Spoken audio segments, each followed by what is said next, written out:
Mark Slim Davies and Lisa O'Connor never imagined their lives would collide with Liverpool's deadliest gangs, but within months, they were caught in a web of drugs, violence, and betrayal that would turn the city into the UK's most dangerous streets.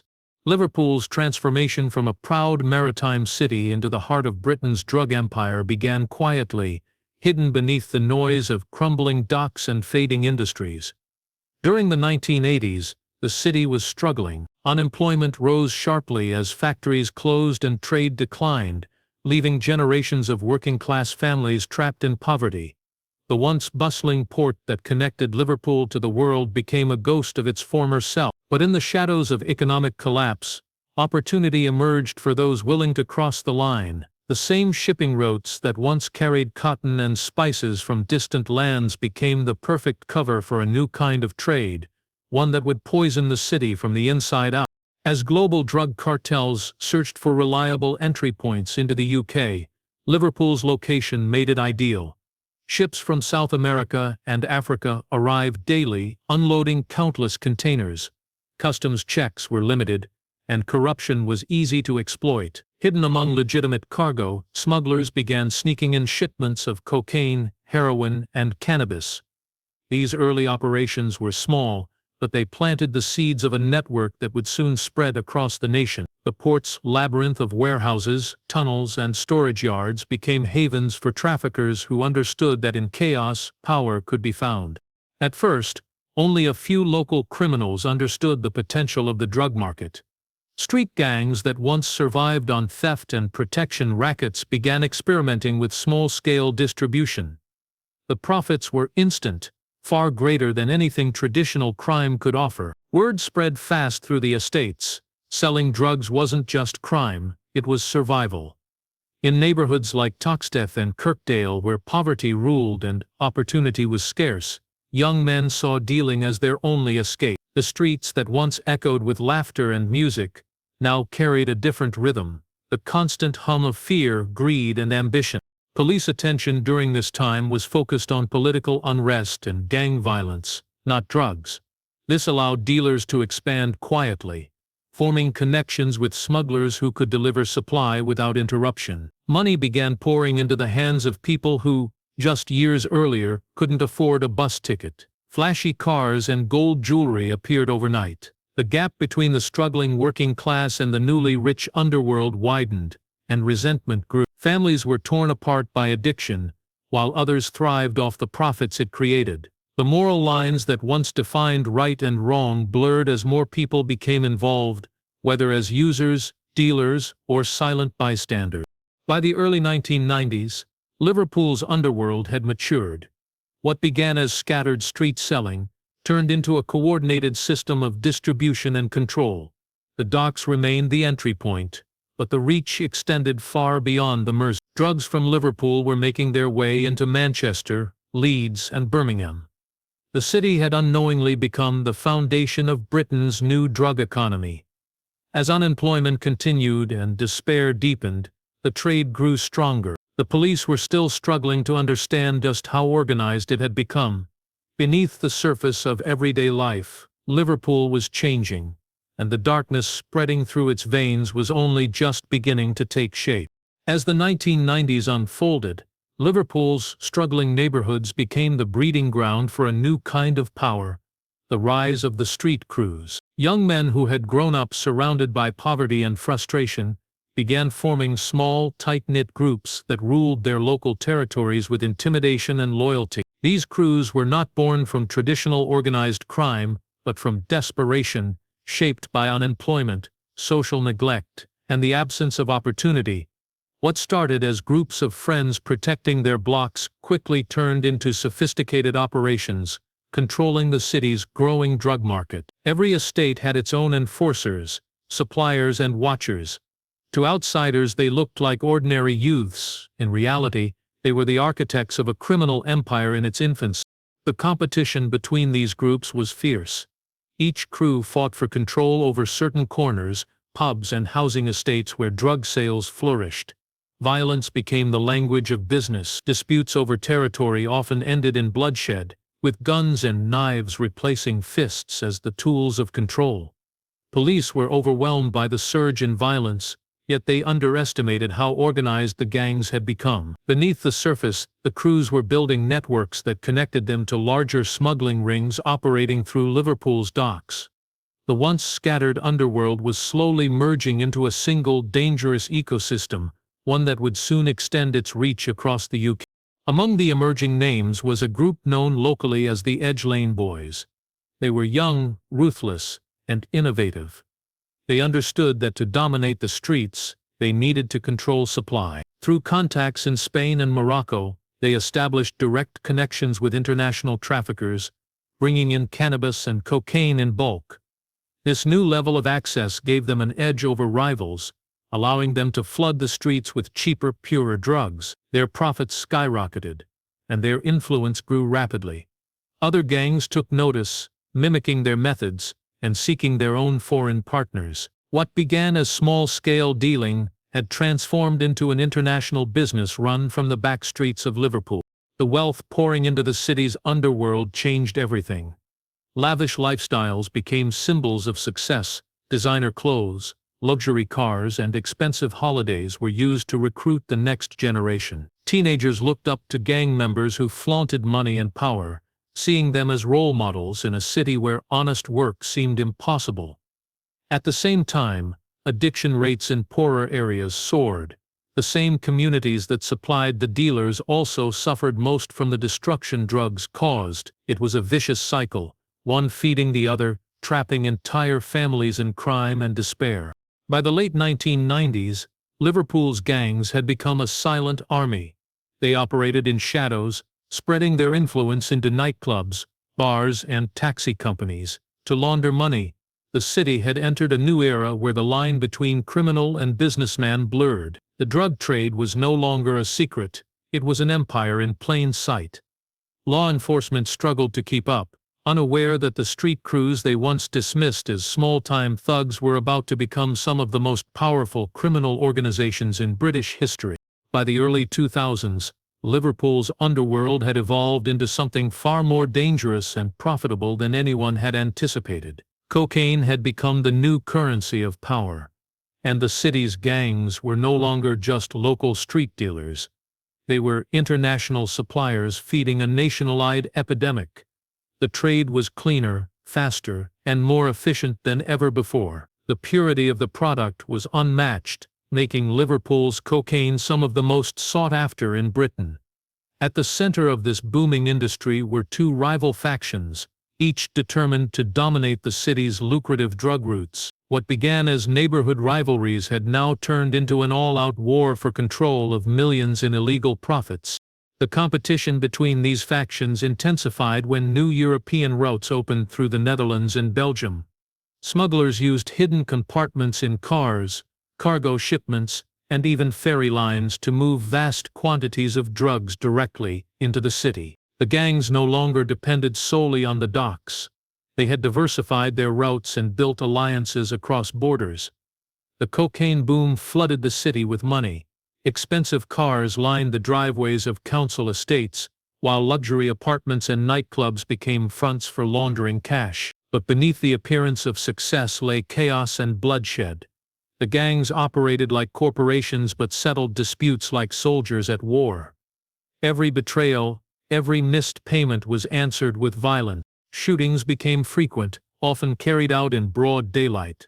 Streets once known for their working-class pride were transformed into crime scenes marked by gunfire and fear. Residents learned to keep their heads down and their mouths shut. Police patrols increased, but the criminals were always one step ahead. Their networks stretched from Spain's Costa del Sol to the streets of Glasgow and London. They used coded language, burner phones, and encrypted messaging, long before law enforcement understood how deeply technology had changed the game. Each arrest seemed meaningless, as replacements stepped in within days. The drug trade was no longer dependent on individuals. It was a system self-sustaining and relentless. The wealth from cocaine reshaped Liverpool's criminal landscape. The city's gangs expanded their reach beyond drugs, investing in property, car dealerships, and logistics companies to clean their profits. Some members became almost untouchable, hidden behind layers of financial transactions and shell businesses. Others were reckless, flaunting their success in music videos, nightclubs, and social media posts. This visibility attracted attention from both the police and rival crews, sparking a series of violent confrontations that left the city gripped by fear. By the mid-2000s, the violence had spilled over into surrounding towns, dragging new players into the conflict. The once local turf wars had turned into national headlines, with media outlets labeling Liverpool as one of the UK's most dangerous drug hubs. Behind every glamorous story of wealth and power was a darker truth: broken families, dead teenagers, and communities drowning in addiction. The cocaine boom had made Liverpool rich in crime but poor in peace. What began as a business had become a blood-soaked empire, and the city was now trapped in its own success. As the drug trade flourished through the 2000s, Liverpool's criminal networks began to evolve into something even more sophisticated and far-reaching. The city's reputation as a reliable gateway for illegal substances drew attention from powerful figures abroad. Cartels from Colombia, smugglers from Morocco, and moneymen from Spain all saw opportunity in Liverpool's ports and its web of loyal street dealers. What once seemed like a local problem had now become part of an international operation, and Liverpool was its beating heart. The port that once powered the British Empire was now being used to import cocaine by the ton, hidden within shipping containers filled with fruit, textiles, or machinery. Each successful delivery brought unimaginable profit, and the criminals behind it operated with ruthless precision. The connection to Spain's Costa del Sol became especially significant. The warm coast, known for its beaches and nightlife, turned into a safe haven for British gangsters escaping police attention back home. Many relocated there, managing their empires from luxury villas, using encrypted phones and offshore accounts. These men were invisible to the public, but controlled the flow of drugs across Europe. Spanish authorities began calling it the Costa del Crime, because it became a meeting point for drug lords from Britain, Ireland, and Eastern Europe. From their sun-soaked hideouts, they coordinated massive shipments, ensuring that cocaine moved seamlessly from South America to Liverpool's streets. The profits were staggering, and the control they held was absolute. The smuggling operations became increasingly creative. Fishing boats, private yachts, and even refrigerated trucks were used to transport drugs. Small-time couriers were paid to carry cocaine across Europe, often unaware of who they were truly working for. The sophistication of these operations made it difficult for police to trace the full network. Each gang operated like a business unit, independent but connected to the same international supplier. These alliances transformed Liverpool from a local distribution center into a critical hub for the entire UK's drug market. It wasn't just about controlling territory anymore, it was about controlling logistics, supply chains, and money flow. As the wealth poured in, corruption began to seep into unexpected places. Bribes, intimidation, and favors allowed shipments to move without detection. Even honest dock workers sometimes turned a blind eye, afraid of retaliation or tempted by the easy cash offered for silence. While gang leaders enjoyed luxury abroad, Liverpool's working-class communities suffered the consequences. Addiction rates rose sharply, and violence spread like wildfire. The divide between the wealthy criminals and the broken neighborhoods they profited from grew deeper than ever before. By the late 2000s, Liverpool's drug lords had achieved something no one thought possible. They had internationalized their criminal enterprise. The city was now part of a vast global web of smuggling routes, stretching from Colombia's jungles to the streets of Merseyside. Money was laundered through offshore accounts, while drugs continued to pour in through disguised shipments. Liverpool had become more than just a port city, it was now a crucial artery in the global drug trade. A place where organized crime operated with power, intelligence, and terrifying efficiency. By 2010, Liverpool's criminal world had grown so large that it could no longer hide in the shadows. The violence, the sudden bursts of wealth, and the scale of the drug movement forced authorities to take notice. The Merseyside police, along with national and international agencies, launched one of the most aggressive crackdowns in British law enforcement history. Major operations began targeting the most powerful figures in the city's underworld, using technology and intelligence in ways never seen before. Undercover agents were planted deep within gangs. Surveillance drones monitored movements, and financial experts tracked money trails through shell companies and offshore accounts. The goal was simple: to dismantle Liverpool's drug empire piece by piece. One of the earliest, large-scale efforts, Operation Venetic, exposed the hidden communication channels used by gang leaders. For years they had relied on encrypted devices that they believed were untraceable, using them to plan shipments, assign roles, and even order hits. When law enforcement cracked these encrypted systems, it opened a window into the heart of organized crime. Hundreds of messages revealed the depth of Liverpool's involvement in the international trade, from dealers arranging shipments worth millions, to local distributors discussing street-level sales. Within months, dozens of arrests followed. Entire networks were brought down overnight. The public saw this as a victory, but inside the underworld, it sparked chaos. Every arrest left a power vacuum, and younger, more reckless players rushed to fill the gaps.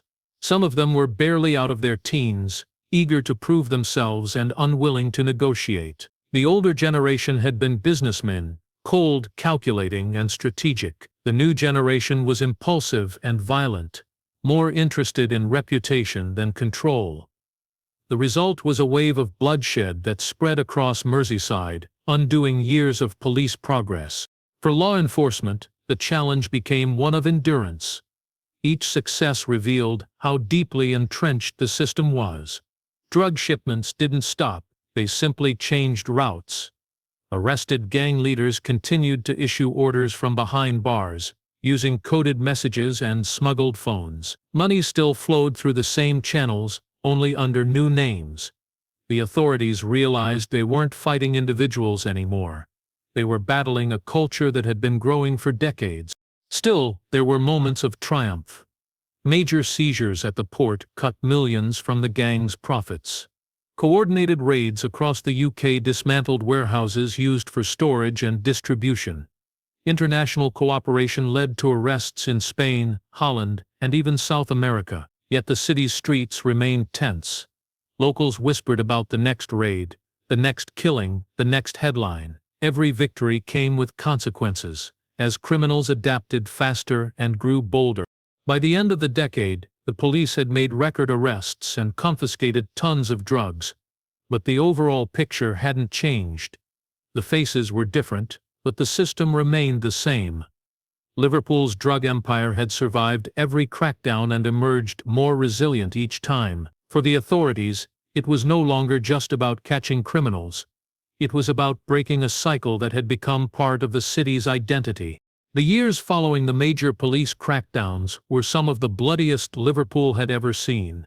The city's criminal landscape had been shattered, and the once powerful organizations that controlled the drug trade were now splintered into smaller, more unpredictable factions. Each group wanted dominance, and none were willing to back down. With old leaders behind bars and younger, hungrier figures rising to replace them, violence became the only language left. Gunshots echoed across quiet streets, and drive-by shootings turned ordinary neighborhoods into war zones. Families began to live in fear, keeping their children indoors and avoiding certain streets after dark. What had once been an underground conflict was now spilling openly onto the city's pavements. The new generation of criminals lacked the discipline and hierarchy that once kept violence contained. These were young men raised in haggis, molded by poverty, and driven by desperation for fast money and fame. Social media began to play an unexpected role in this new era of gang culture. Videos and online posts, glorifying wealth and revenge, fueled rivalries, turning local disputes into citywide feuds. Instead of quiet intimidation, gangs sought public recognition, flaunting their power through online taunts and coded messages. Every slight, every rumor, every betrayal demanded retaliation. The cycle of violence became relentless. Ordinary citizens paid the price. Innocent people were caught in the crossfire, as rival gangs fought for control over drug routes and debt collections. In several cases, bystanders were injured or killed simply for being in the wrong place at the wrong time. Community leaders pleaded for peace, but the streets had already descended into chaos. The police, stretched thin, struggled to keep up with the rapid escalation. Every arrest seemed to provoke another act of revenge. Funeral after funeral took place in the city's churches, with families mourning sons, brothers and fathers who had become victims of a war they didn't start. Children became targets for recruitment, drawn into gangs with promises of protection, quick money, and belonging.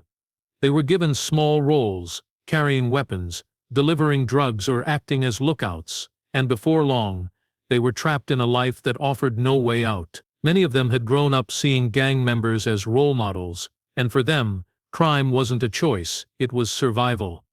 Teachers and social workers saw the pattern repeating itself, but resources were limited and fear silenced many who wanted to help.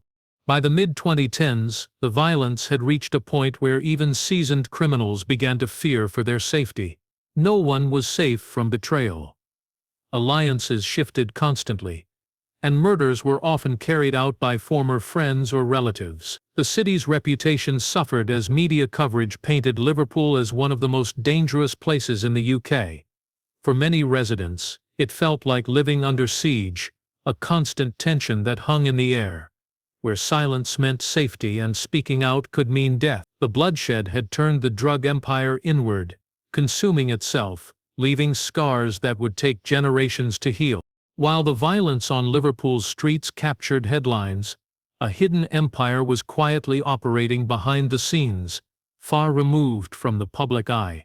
This was a world of calculated strategy, money laundering and influence, that extended into areas most people never associated with crime. Businessmen, nightclub owners, and property investors became the unseen backbone of the drug trade, quietly facilitating operations that funded some of the city's most notorious gangs. Unlike the street-level criminals who drew attention through violence and bravado, these figures worked in silence, ensuring that the flow of money and drugs continued uninterrupted. Their influence was subtle, but it was absolute. Money laundering became the key to sustaining the empire. Cash from drug sales flowed into legitimate businesses, disguising the origin of millions of pounds. Car dealerships, convenience stores, and construction companies acted as fronts, allowing criminals to reinvest their profits legally while avoiding suspicion.